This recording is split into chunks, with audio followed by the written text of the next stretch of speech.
Thank you for joining me today. This is Gary Zacharias. You're listening to the Apologist bookshelf. I really like anything that comes out of Stand to Reason. That's Greg Koukl's organization, str.org. I tell you can't go wrong. If you go there and just look at the immense amount of material that you can download for free, they're just doing an amazing thing. They have a series of these booklets that are, I don't know, this one's like 40-some pages long. I suppose that's the average for them, and they cover all sorts of great topics. And they're called the Ambassador's Guide to, and they have one on Mormonism, they have one on the New Atheists, and postmodernism, and all sorts of things. And you would get so much out of them because they're boiled down, just the highlights, but good material. So I haven't done a podcast yet on this one. It's called The New Atheists. Now, I realize they're not new anymore. They kind of built up steam in the early 2000s, and I think it's kind of hit the high water mark and is receding. But that was it came about with people like Richard Dawkins. He would probably be the main guy that you could think of. Christopher Hitchens, Daniel Dennett, Sam Harris. Sometimes they were called the Four Horsemen of the Apocalypse. In not a good way, I guess. But anyway, so this one is dealing with answering the new atheists, basically.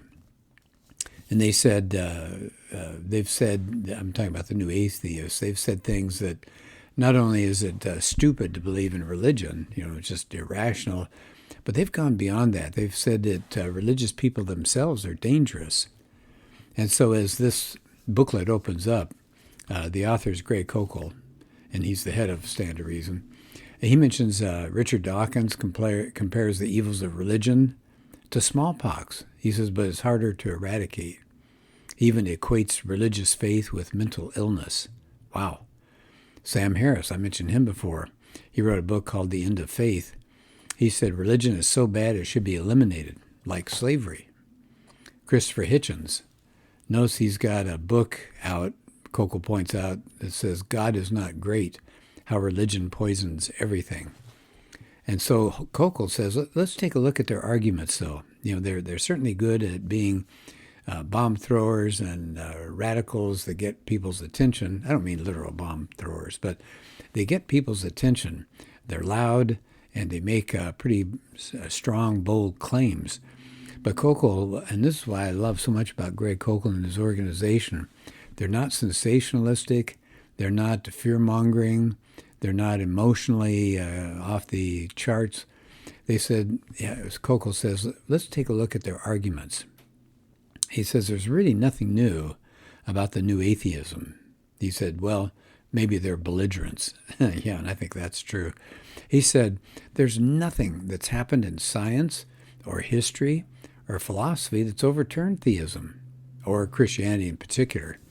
And he says, in fact, the more we learn, the stronger our case becomes. And he mentions Antony Flew as probably the preeminent philosophical atheist in the last 7,500 years.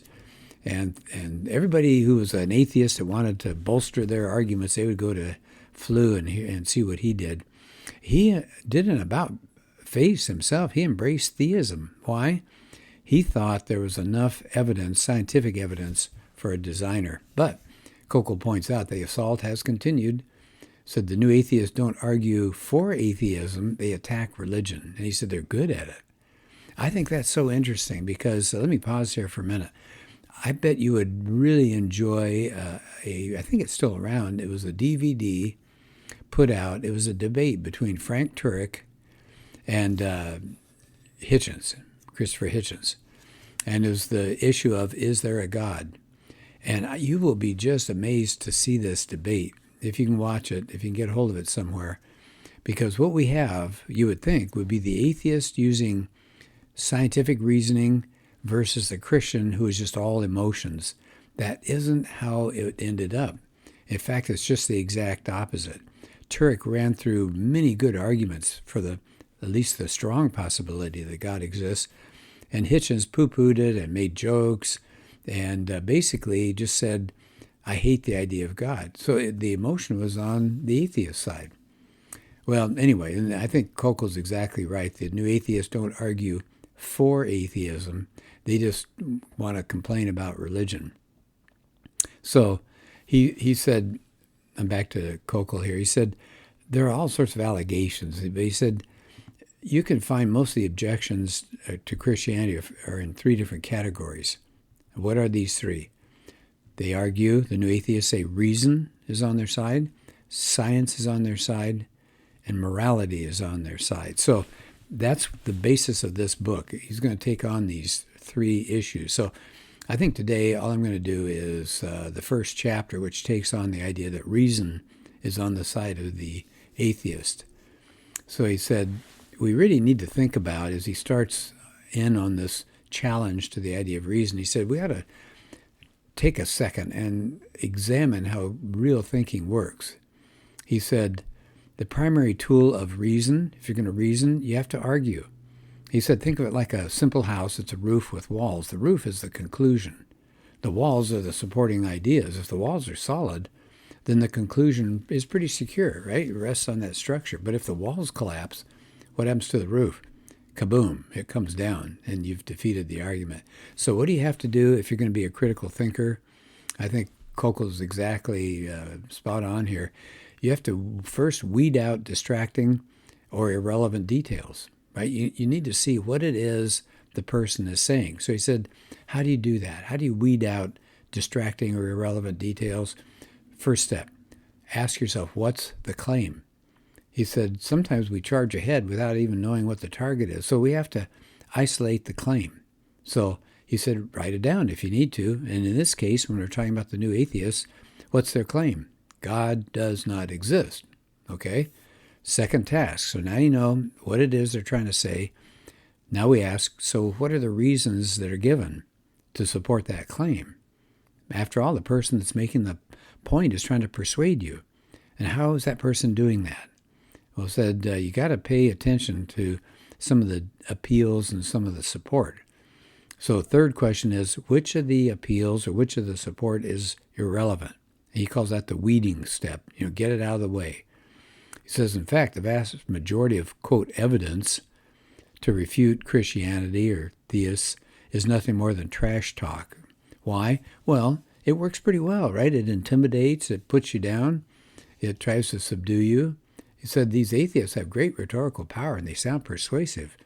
He said, yeah, but the problem is trash talk is just that. It's just a trash. It's a garbage attack. It doesn't have any issue, any bearing on the issue at hand. So you need a reply that's going to show it for the nonsense it is. And he said, I like this a lot. Koukl says, maybe your best response to trash talk is just simply agree, okay, that's a good point. And then you say, so? So even if the charge were true, what follows from it? So here's one example. Koukl would give lectures in the past, going to college students. So he said he was preparing to give a lecture at UC San Diego, and he found out ahead of time, talking to some of the people there, that they thought that the non-Christians on campus believed Christians were stupid. So he said that gave him a good opening. So Koukl stands up in front of this large crowd, and he said, I understand many of you think Christians are stupid. Well, many of them are. So many non-Christians are stupid too, so I don't know where that gets you. He said, tonight I'm here to explain why Christianity is not stupid. So he said, you see how that was just trash talk? It was just putting them down, just labeling an idea as silly or simple or stupid. That does nothing to disprove it. He said, yeah, religious people can be gullible. Yeah, they can be misled. They can be emotionally manipulated. So what? They're no different from the rest of the population. A critic is going to have to come up with something a little more substantial if they want to discredit Christianity. Here's another appeal that they'll come out with, an atheist. Christians are hypocrites. He says, I always have a real quick answer for that one. Yeah, you're right. Many of them are. So? Yeah, he says Christians can be hypocrites. They can be fakers. Churchgoers could be gossipy. They could be self-centered. They could be judgmental. That's tragic. But what does that tell you about God, Jesus, or Christianity? Nothing. Somebody says, well, many Christians that are born in America would be Muslim if they were born in Iraq. Well, that may tell you something about culture and psychology, but it doesn't tell you anything of the truths or the relative merits of Christianity versus Islam. And then somebody else will say something like, well, God's a crutch. Well, what's the problem? Crippled people need crutches. That doesn't prove there's no God to hold them. Now, he said, add up what he's talking about here. You can't refute a view by attacking something else. That's a rhetorical trick. Koukl says, let me give you a tip. Whenever someone faults an idea by attacking something about the person rather than the idea, you know he's talking trash. Ridicule is not an argument. Making a put down about somebody's psychology is not evidence. Finding bad things that religious people do, that doesn't tell you anything about God or religion.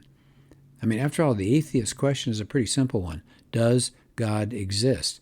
So if he deals with anything attacking a person's character or psychology or culture, that's irrelevant. It's irrational. It's trash talk. People are being unreasonable if that's the way they're going to attack the Christian perspective. So remember, let's go back. We have to weed out things, and it's a simple 4-step plan, Koukl said, as you do this. First, what's the claim? Secondly, what are the reasons? Third, which he spent more time on, which appeals are irrelevant. And here's his fourth ask that we should do. Does the conclusion follow from the evidence? So are the factual claims accurate? Do the reasons give adequate support for the claim? So he gives an example. Christopher Hitchens says, any person that looks to nature for evidence of design has to face the fact that almost all species, 98%, ever designed are now extinct. So he thinks that's evidence against a designer. But Koukl says, yeah, but is that a good reason to deny God? What logical link is there between the design of an artifact, whether you're talking about a species or even a buggy whip, and its demise? Even something perfectly designed is crafted with a particular circumstance in mind. And when those conditions change, the usefulness may have run its course. So think about buggy whips. You know what those are?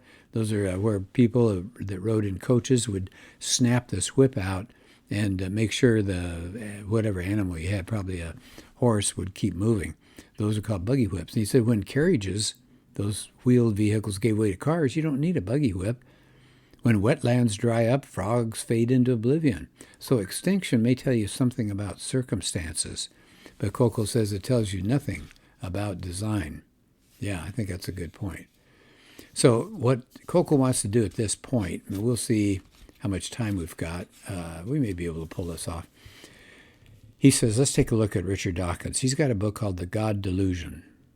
And here's, he first summarizes his central argument of his book on pages 157 to 158. Okay, so there are going to be 7. We're going to go pretty quickly over them because Koukl is then going to take them on. So number 1, this is Dawkins now. One of the greatest challenges to the human intellect is to explain how this complex appearance of design came around in the universe.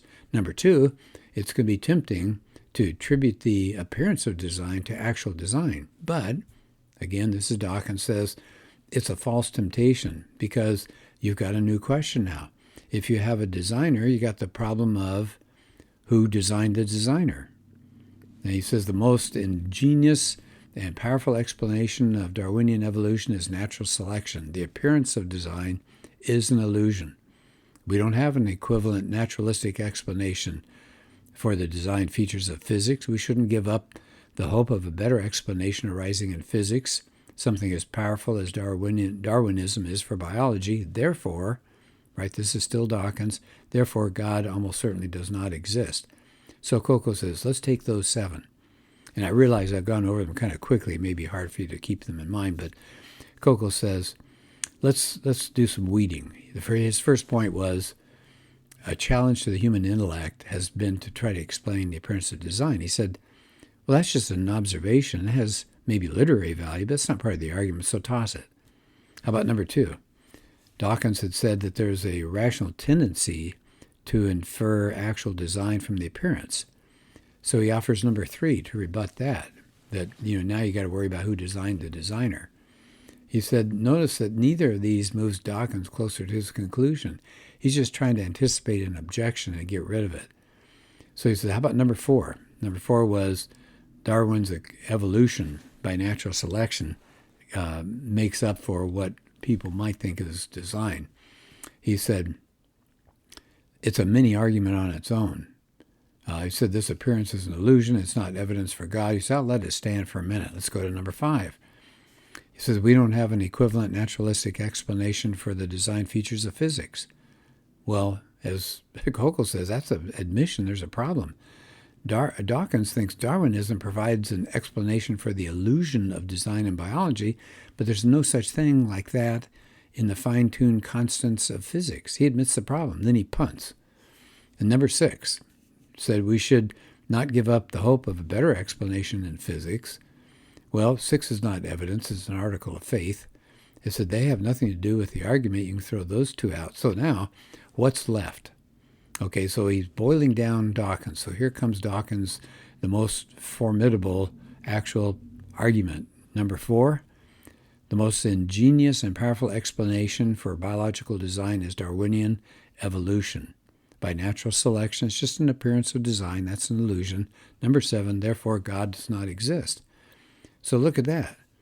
He says, wait a minute. There's no rational connection between number 4 and number 7. He said even if you grant number 4, which is controversial, the Darwinian evolution brought about what looks like design. He said Dawkins only succeeds in showing that the design argument fails. But what about other arguments? So it said the central argument that there's no God, that's irrational. So the new atheists haven't taken the rational high ground. So what about God? How does the argument for God from a, let's see, let me get that again. How does theism fare when put to the same test? So that's what he's going to do. He's saying, let's take those same cases for God and see if they're suspect. So he said, let's try this. He said, he starts off with, this is Koukl now, every effect requires an adequate cause, and nothing can cause itself. He said, look at the Big Bang, for instance. That's an effect. You need a Big Banger. You got to have a cause. We see design in the world. That needs a designer. Third, the moral law needs a moral lawgiver. He said, therefore God exists. He said, there are really good ways to defend those, but he said, you don't need them to make a good argument. Just sum them up. He said, let's go through them. So number 1, a Big Bang needs a Big Bang. That's called the cosmological argument. Something outside the natural physical realm had to bring the cosmos into existence. What's more reasonable, Koukl asks? The cosmos came from a personal, powerful creator, or the universe just popped into existence out of nothing for no reason? Well, I know which one sounds more logical. Number 2, design needs a design. That's called the teleological or design argument. So Koukl says, you look at DNA, it's a complex set of instructions. It has no author, really? So that fine-tuning argument, the one that made Antony Flew give up on his atheism, again, what's more reasonable? That the intricate and delicately balanced design in the universe, that's in biology, it's in physics, is it an accident, or is it more logical that the appearance of design comes from an actual intelligent designer? Then you got that third argument that he mentioned before, which is the moral law. We've got to have a moral lawgiver to have a moral law. That's called the moral argument. It said virtually everybody affirms objective morality, right? When we say things it's like it's wrong for you to do something or we should do something else, we're appealing to some kind of objective morality. And so Koukl asks there, what's more reasonable? That these transcendent, in other words, beyond us, moral obligations have no explanation. In other words, there's nobody we should obey, no ultimate consequences for behavior, or these transcendent moral obligations are grounded in a transcendent personal God, and we're accountable. So it's that every one of these arguments shows that belief in God is rational. He says, but if it turns out that the theists are mistaken, there's nothing irrational about our conviction. Theism has a solid foundation in reason. But remember what Dawkins said, what he brought up. He said, well, wait a minute. Who made God, huh? Dawkins thinks theism has failed because there's no answer. Sam Harris said the same thing. But he said, well, wait a minute. I like this illustration. Koukl says, if you're walking along the beach and you see shoe prints, you don't need to know who manufactured the shoe. you know that shoes did it, not just a bunch of seashells that kind of wandered around in high tide. So it said an explanation could be a good one, even if you don't have an explanation for the explanation. He said, also, that objection, remember, who made God? He says that commits what's called a straw man fallacy. It mischaracterizes our argument. What do Christians say? What do theists say? We don't say everything has a cause. We say all effects have cause. In other words, only things that come into existence have to have a cause. But we believe God is eternal. He's self-existent. He exists outside the natural world. So the universe began at some time, right? Something outside that had to bring it into existence. So I think that's a really good way of thinking about it. So he says that who designed the designer objection misses the mark. It doesn't create any logical or rational limitation to the argument for God based on the existence of the cosmos, design, or morality. So as he wraps up this first chapter, he says the new atheists, they're the ones who are actually irrational, but theists are well within their rational rights to hold that God exists. So that charge that if you believe in God, you're being irrational, he said it's common, but it's without basis. And so he wraps up, he says atheism seems more at odds with good thinking. The arguments are often filled with all sorts of distractions and cheap shots and logical fallacies, and the pertinent evidence doesn't deliver the conclusion they are after.